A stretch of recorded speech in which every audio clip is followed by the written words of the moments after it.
তাহলে ফুটপাত মানে কি, মানুষজন আর হাঁটার জায়গা থাকে না, সে যাবে কই, রাস্তায় যাবে। রাস্তায় গেলে কি হবে, গাড়ি চলাচল বন্ধ হয়ে যাবে। তার মানে কি, আপনার একটা পরিবার চলার জন্য রিজিক দরকার, ঠিক আছে, আপনার একার রিজিকের জন্য হাজার হাজার মানুষের কষ্ট, এটা একটু চিন্তা করতে হবে। হ্যাঁ, কারণ বিবেক হচ্ছে সর্বোচ্চ জায়গা। আপনি বিবেককে যদি প্রশ্ন করেন তাহলে কিন্তু আপনি এর উত্তর মিলবে।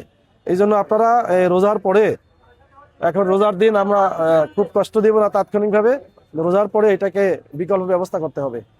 ফুটপাত মানে ফুটপাত, জনগণের হাঁটার জায়গা, এটা যদি ব্যবহার করা যায় দেখবেন রাস্তাটাও যানজট সৃষ্টি কম হবে, কমে যাবে অনেকটা। না আবার এখন দাঁড়াই কেনাকাটা শুরু করবে, এইটাই হবে। এই জন্য এগুলো একটু আগাই দেবেন যাতে লোকজন চলাফেরা দিয়ে করতে পারে।